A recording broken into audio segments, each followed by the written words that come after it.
Welcome everyone in study trail. आज हम लोग टॉपिक डिस्कस करते हैं लोकल सेल्फ गवर्नमेंट, जो कि पंचायती राज और म्यूनसिपैलिटी पे है। इंडिया में इसका स्टार्ट कहाँ से हुआ? सबसे पहले देखते हैं evolution of Panchayati raj in India.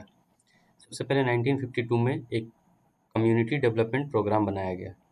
फिर 1953 में नेशनल एक्सटेंशन सर्विस आया। उसके बाद 1957 में बलवंत राय मेहता कमेटी का गठन किया गया। उन्होंने रिकमेंड किया कि 3 टायर लोकल सेल्फ गवर्नमेंट होना चाहिए। इसके आगे 1977 में अशोक मेहता कमेटी बनाया गया, जिन्होंने सजेस्ट किया कि 3 टायर नहीं 2 टायर लोकल सेल्फ गवर्नमेंट होना चाहिए। नेक्स्ट 1985 में GVK राव कमेटी बनाया, उन्होंने 4 टायर सजेस्ट किया। उसके बाद 1986 में LM सिंघवी कमेटी बनाया गया, जिन्होंने लोकल सेल्फ गवर्नमेंट को कॉन्स्टिट्यूशनल राइट देने का बात कहा। और फाइनली 1992 को हमारे कॉन्स्टिट्यूशनल में अमेंडमेंट करके 73rd एंड 74th के through Panchayati Raj and municipalities को एड ऑन किया गया। तो बलवंत राय मेहता कमेटी 1957 के बारे में थोड़ा सा जान लेते हैं। इससे पहले father of local self government किसे कहा जाता है, तो लॉर्ड रिपन, जो कि 1982 के टाइम में वाइसरॉय हुआ करते थे। बलवंत राय मेहता कमेटी ने क्या सजेस्ट किया? ये फर्स्ट कमेटी था जो कि लोकल सेल्फ गवर्नेंस के लिए बनाया गया था, और उन्होंने 3 टायर गवर्नमेंट के लिए सजेस्ट किया, जो कि फर्स्ट होगा विलेज पंचायत, सेकंड होगा panchayat samiti at block level, and third होगा जिला परिषद एट डिस्ट्रिक्ट लेवल। और साथ में उन्होंने ये भी कहा था कि जो विलेज पंचायत होगा उसमें डायरेक्ट इलेक्शन होगा, बट पंचायत समिति और जिला परिषद में डायरेक्ट इलेक्शन ना होके वहाँ पे वैसा जरूरत ना है, और वहाँ पे नॉलेजेबल और एजुकेटेड पर्सन्स हो सकते हैं। फिर आता है अशोक मेहता कमेटी 1977 में। इन्होंने 3 टायर को रिप्लेस करके 2 टायर सिस्टम के लिए ही बोला था, जो कि फर्स्ट होगा जिला परिषद एट डिस्ट्रिक्ट लेवल और उसके नीचे मंडल पंचायत। साथ में उन्होंने रिकमेंडेशन ये भी दिया था कि seats to be reserve for SCs and STs according to the population of the state, और साथ में वुमन के लिए भी सीट रिजर्व करने की बात की गई थी, जो कि 1/3 होगा टोटल सीट्स का। फिर आता है LM सिंघवी कमेटी, जो कि 1986 में बना था। इसने लोकल सेल्फ गवर्नमेंट को एक्नॉलेज किया कि ये कॉन्स्टिट्यूशनल राइट इसे मिले, और साथ में panchayat election should be held on a regular basis and without delay. Next हम लोग आते हैं, कुछ इंपॉर्टेंट फैक्ट्स देख लेते हैं।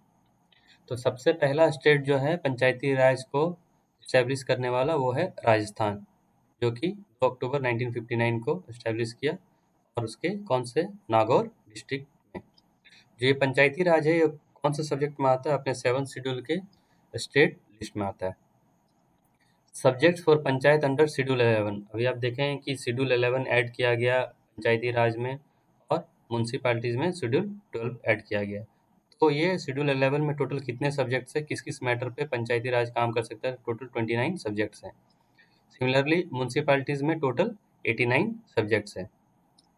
पंचायती राज में कौन सा पार्ट डील करता है? तो ये पार्ट 9 में है, जो कि अपने कॉन्स्टिट्यूशन का पार्ट 9 है, और म्यूनसिपैलिटी जो है पार्ट 9A है। अगर आर्टिकल्स देखें पार्ट 9 का, तो वो 243 से लेके 243O तक है। Which article of DPSP provides for the organisation of village panchayat? ये कहाँ पे लिखा हुआ है? तो ये आर्टिकल 40 ऑफ द पार्ट 4, जो कि DPSP में लिखा हुआ है। मिनिमम एज क्या होना चाहिए किसी भी कैंडिडेट के लिए, ताकि वो पंचायत के इलेक्शन के लिए कंटेस्ट कर सके? तो है 21 ईयर्स।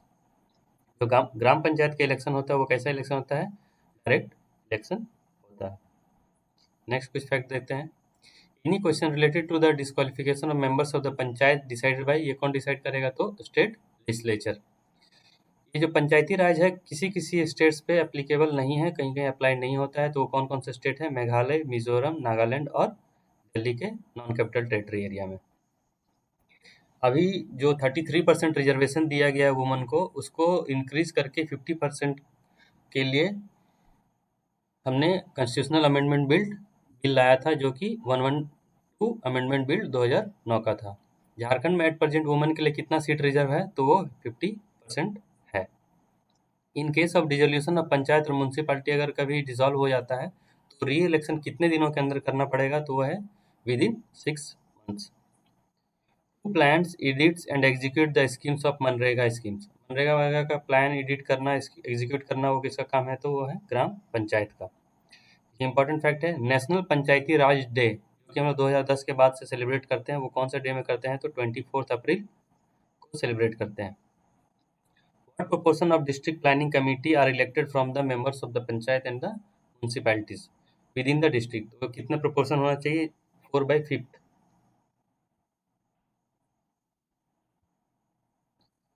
आगे आते हैं, पार्ट 9 में आपको बताया है इसके बारे में, ये दिया गया है द पंचायत के बारे में, जो कि आर्टिकल 243 से लेके 243 तक है। कभी कभी इसमें डीपली सवाल पूछता है कि कौन सा आर्टिकल में क्या दिया गया है, तो आप इसको देख सकते हैं। 243 में डेफिनेशन, 243A ग्राम सभा, 243B constitution of panchayat, 243C is the composition of panchayat, 243D is the reservation of the seats, 243E that is the duration of panchayat etc, 243F disqualification of membership, and similarly आप देखेंगे तो 243K में है election of panchayat and so on. Similarly हम लोग municipalities के लिए भी देखते हैं, पार्ट 9A में दिया गया है द म्यूनसिपैलिटीज, जो कि स्टार्ट होता है 243P से लेके 243ZG तक। कुछ इंपॉर्टेंट क्वेश्चंस देख लेते हैं। Which of the following committee recommended for Panchayati raj system in India? आपको पता होगा कि बलवंत राय मेहता कमेटी, जो कि सबसे पहले 1957 में रिकमेंड किए थे, और ये 3 टायर गवर्नमेंट के लिए रिकमेंड किए थे। How many tiers are in the panchayati raj system of India? 3 tier government. First आता है ग्राम पंचायत, फिर panchayat samiti at block level and जिला परिषद एट डिस्ट्रिक्ट लेवल। आता है विच of the following system is established on the basis of the direct election? तो direct election कहाँ पे होता है, सिर्फ ग्राम पंचायत में, बाकी जगह पे डायरेक्ट इलेक्शंस नहीं होते, इनडायरेक्ट इलेक्शंस होते हैं। Which of the following article is related to the panchayati raj? Panchayati raj 243 से लेकर 243 तक है, तो ये 243 इसका करेक्ट आंसर होना चाहिए। नेक्स्ट देखते हैं, what was the main purpose behind the bringing the panchayati raj system in India? और इसका मेन काम क्या था कि डिसेंट्रलाइजेशन करना, पावर को लोकल ग्रास रूट लेवल तक लाना। सो इसका आंसर होना चाहिए decentralisation of the political power to the general people. देखते हैं, which schedule was added to the constitution by the 73rd constitutional amendment? तो 73rd के बाद 11th शेड्यूल को ऐड ऑन किया गया था, और 74th कॉन्स्टिट्यूशनल अमेंडमेंट के बाद 12th शेड्यूल को ऐड किया गया, और एट प्रेजेंट हमारे पास टोटल शेड्यूल्स कितना है, तो 12 है। Which statement is not correct regarding the gram sabha? तो ग्राम सभा के लिए कौन सा करेक्ट नहीं है? It's power has been determined by the central government. तो सेंट्रल गवर्नमेंट नहीं, ये स्टेट गवर्नमेंट करता है, और ये स्टेट सब्जेक्ट है। बाकी आप ये देख सकते हैं कि ये सारा करेक्ट है।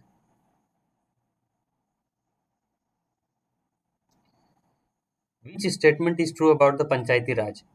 Panchayat samiti and the zila parishad should be constituted with directly elected members.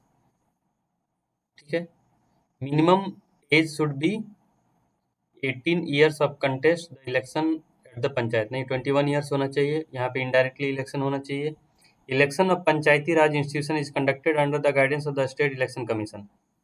तो ये करेक्ट है कि ये स्टेट इलेक्शन कमीशन ही देखता है इसके लिए।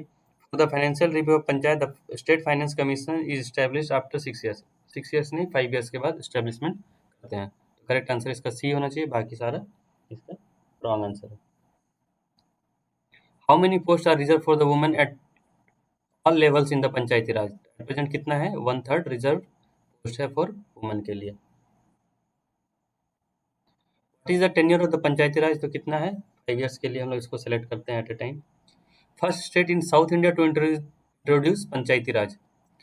तो आपने देखा होगा राजस्थान में 2 अक्टूबर 1959 को सबसे पहले इंट्रोड्यूस किया गया था, और साउथ में देखे तो आंध्र प्रदेश में इंट्रोड्यूस किया था जस्ट आफ्टर द राजस्थान।